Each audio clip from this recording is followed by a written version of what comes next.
This is the Crossing Bridges podcast, addressing the topics of leadership, criminal justice, and fatherhood. How can we become better leaders? Where are all the daddies? Why is crime at an all-time high?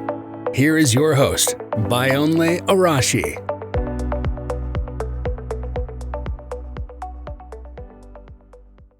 All right, I'm going to start this week's episode of Crossing Bridges podcast by saying thank you to everyone that has managed to listen to the first two episodes of the podcast on Spotify and all podcast streaming platform that has been uploaded on.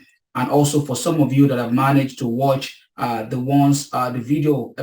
video version of it on YouTube. I want to say thank you for your support, for your love. I really, really appreciate what you guys have done and the support you guys have shown. And of course, some of your feedback as well on how this podcast can get better. As I mentioned in the first two episodes, I'm still trying to find a way where I can have guests on the show to really, really come and share their leadership experience, their experience being a father, and what they think about the criminal justice system in our society and how it affects their community directly. So on that note, I welcome you to another wonderful, I hope, episode of podcast of this Crossing Bridges podcast. My name is Bayonle Arashi.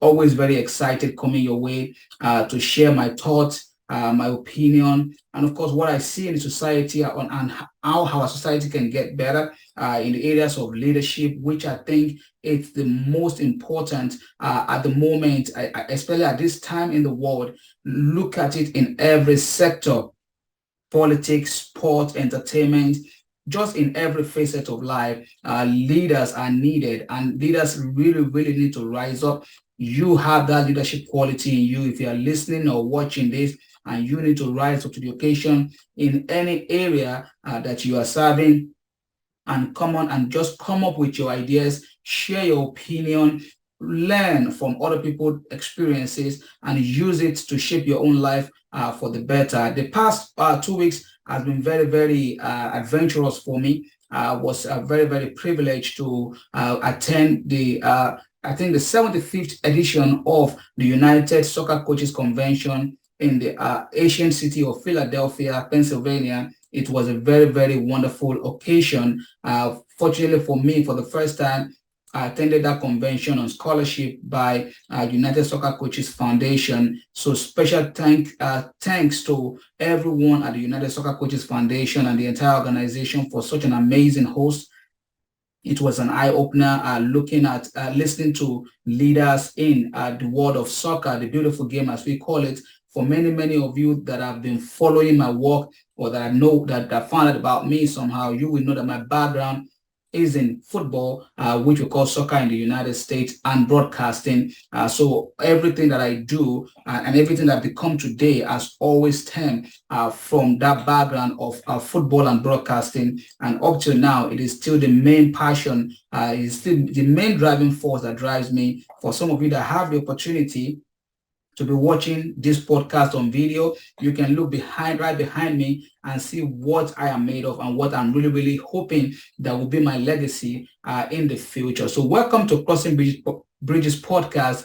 Today, I have a very, very, very interesting story to share with you. And my title is How You Can Turn Adversity into Purpose.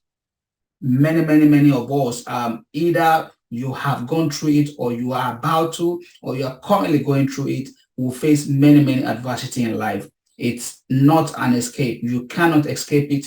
You are not going to miss it. At one point in your life, there will be a stage, not even one point, at many stages in your life, you are going to face adversity. And it is not when the adversity comes, it is not what you do when this adversity shows up that really determines where it is how you respond to that adversity that really, really are going to define the stuff you are made of. On this podcast, one of the reasons why I decided to start a podcast is because of my own experience through my growth, through my experiences, through some of the things I've been through in my own personal life. And I feel that my story is very powerful. I feel I need to share with the younger generation. And one of the ways I can do that is to go out there really share it. And that's why I'm doing this. So there is no escape from having adversity in your life. And I'm going to share an interesting story of an amazing man. You might have heard of him yet. And if you have not, you definitely need to Google him and listen to his work, watch his work, and learn from his amazing story. It's none other than the man Inky Johnson. Inky Johnson is a motivational speaker today, but before he became a motivational speaker, I'll tell you that it was in April of 2022. There is this strength and conditioning coach that I connected with on Instagram. So I happened to stumble on Coach Luis Carrala video via Instagram, and his message really resonates with me. If you listen to one of the podcasts I featured in with a young man from Atlanta, you will see that he featured me on his podcast and was asking me how I was able to know him. So Coach Luis Carrala was the head of strength and conditioning coach at Georgia Tech in Atlanta. So he organized this annual strength and conditioning coach for strength and conditioning convention, but of course a leadership event in April of 2022. And when I have been following his work, I've been listening to how he leads a crop of young men in America at the university level playing football, American football at Georgia Tech. And his message is always powerful. He's always talking about how to overcome adversity, how not to be lazy, how to inspire yourself, how to get motivation, how to continue to work hard on your dreams, on whatever you believe. And so when I see him organize such an event, I said, this is a no-brainer. And it was actually affordable for me. Apart from the ticket fee to fly down, it was quite affordable. So I bought the ticket and I went, and he had this man, Inky Johnson, on his guest list as one of the persons that was going to speak. Apart from that, there were other NFL coaches from other NFL colleges and clubs as well coming to that convention. But my main attraction was to go listen to the man, Inky Johnson. And Inky Johnson's story is such an amazing one. It was in 2006. Inky Johnson was a student of University of Tennessee, and he was supposed to be the number one draft player for that NFL season to become a multi-millionaire after becoming after getting drafted to one of the big NFL teams. And you know how big the NFL is in the United States. But on the last game that he was playing for the University of Tennessee, which was broadcasted, as you know that on Saturdays on TV, it is for NFL games in the United States, and Sunday they show the club football games on TV. And this game was so big.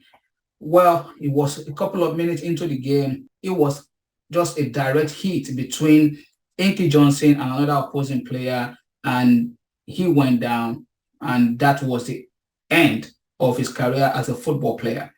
Inky Johnson was unfortunately deemed to have paralyzed his right hand, I believe now, and he would not be able to function with his entire right hand for the rest of his life.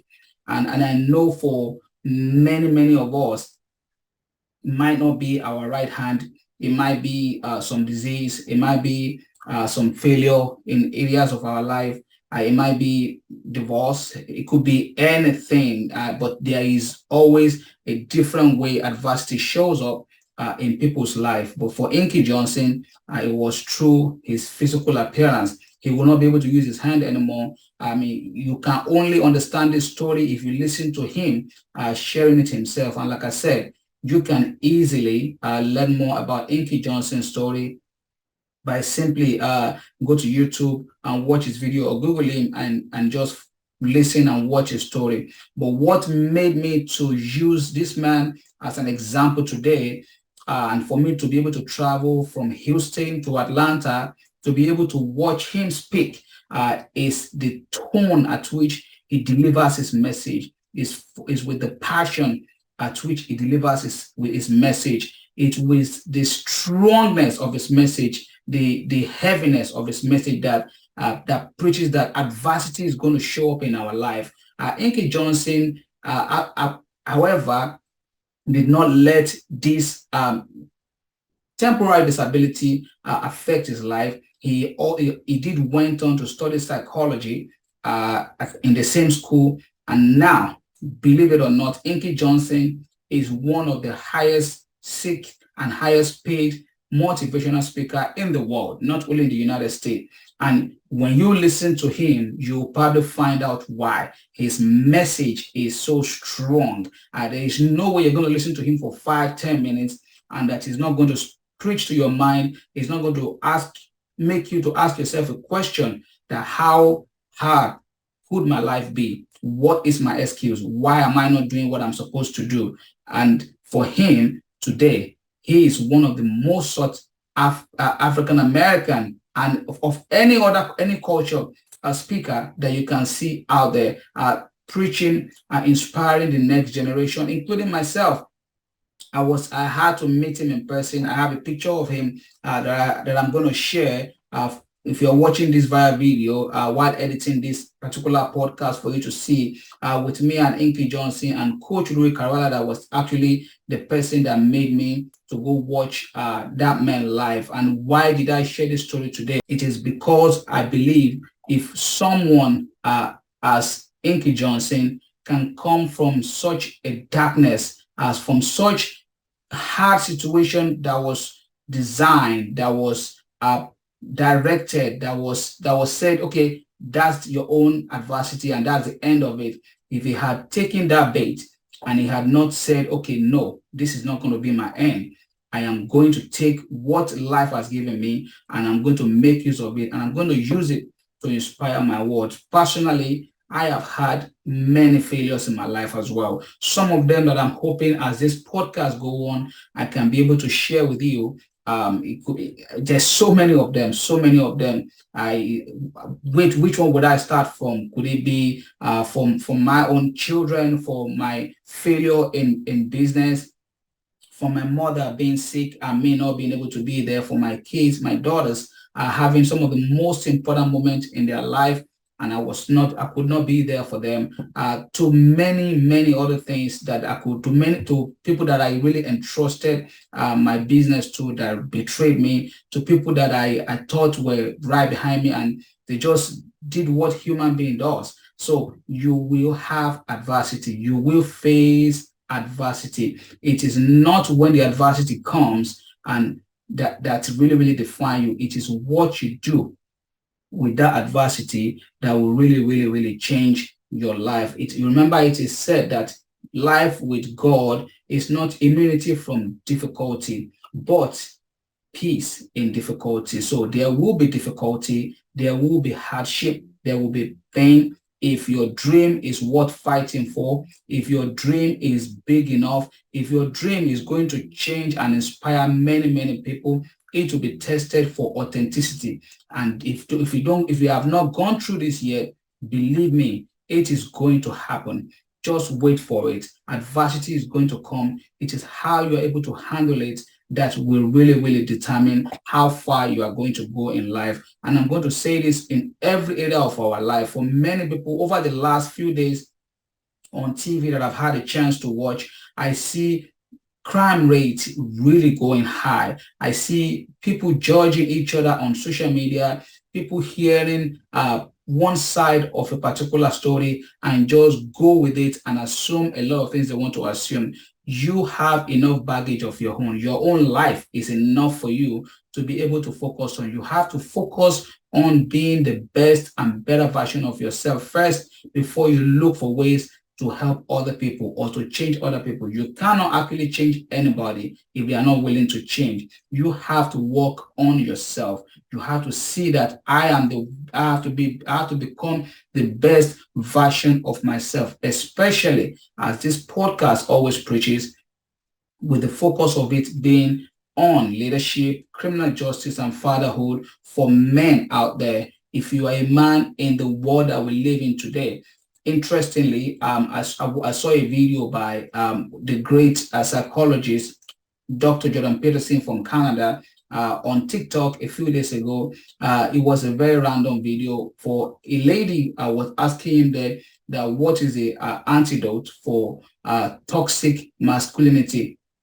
And Dr. Jordan Peterson, in his always very, very special charisma, asked the question in return that, can you tell me what you mean by toxic masculinity? The lady unfortunately could not answer. So, but the definition of it basically, according to Dr. Jordan Peterson and a lot of people, is once you as a man is able to know who you are, once you can define yourself, once you become secured in yourself, and the other sex see you as a secured person and you are very confident about yourself, you know your purpose, you know your calling in life. This is what the females, most importantly, the ones that do not understand this trend, that have not observed that there are some men that will not be the men they know. There are some men that have discovered themselves. There are men that are working on themselves consistently. They see you as toxic, and it is a very sad word. I don't know who came up with the word. I don't know when it suddenly is becoming a very general vocabulary that we now use everywhere. But as far as I am concerned, that you will be concerned as a man, as a young man, as an adult, as a teenager, as a father listening to this, or even as a mother of boys that or male kids, there is nothing as toxic masculinity. You have to become the best version of yourself. You have to believe in the standard of you being a man. You have to be a good person. You have to learn how to open the car doors for your woman, for your mom, for your parent. You have to know how to help an old person cross the road. You have to be a good person. You have to build a strong body. You have to work on your mind. You have to work on your body. You have to work on your delivery, as I am constantly doing. I remember what I said at the beginning of this podcast, and I'm going to repeat it again today. I am not coming to you as someone that have it together, that knows it all, that have everything in place. I am coming to you and I'm sharing this because I'm working on my own leadership quality. I'm consistently working on myself. I am blessed with daughters and I'm blessed with a son. I'm hoping that I can become a better version of what my father was not for me. My father was a great man, was an amazing man. He is still alive. He is an amazing man. Of course, I taught some of the things he was teaching me while I was growing up. He was punishing me, but it was only when I became a father, a parent myself, that I knew that every lesson that he had taught me was something I was going to need in my life. So everything that I'm sharing, every experience that I'm going through, every of my adversity, I believe is shaping me to become a better version of myself. And I'm hoping that I can be able to share this with many, many young people across the world, for us to be able to have a better world, for us to reduce the rate of crime, because the odd of men not being raised by their father and their mother, by both parents, to go to prison is at an all-time high. You watch the news these days, you see the news of a man killing his wife that has his children for him. You watch news of a mass shooter just picking up a gun, going to a public place where people are and just shoot at random people. You watch news of somebody just getting depressed for no reason, just because things are not working for them and they just want to end it all.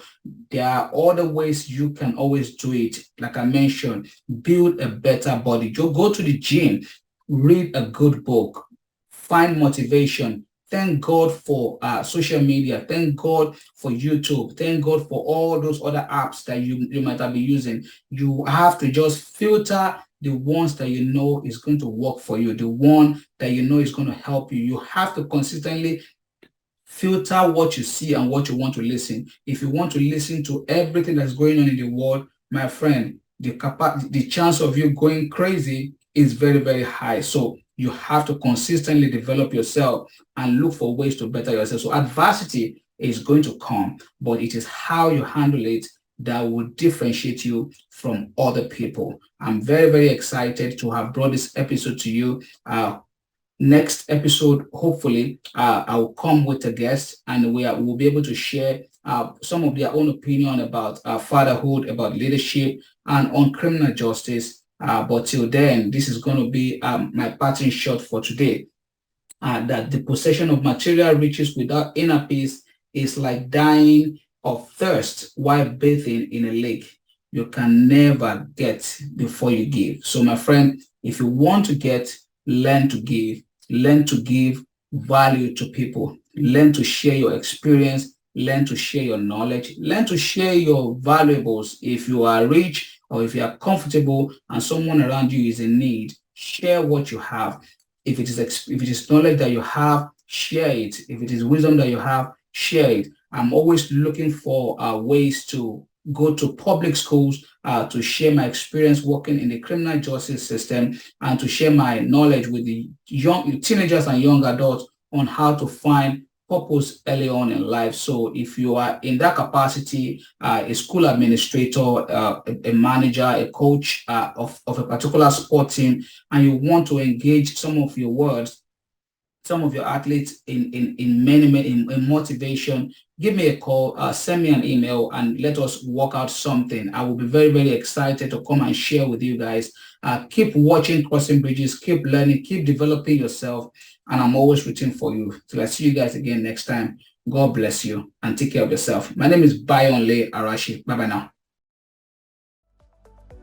Thank you for listening to the Crossing Bridges podcast with Bayonle Arashi. Your comments, suggestions, and ideas are welcomed. Follow Bayonle on all social media platforms at Bayonle Arashi or visit www.bayonlearashi.com for coaching and speaking engagements. See you next time.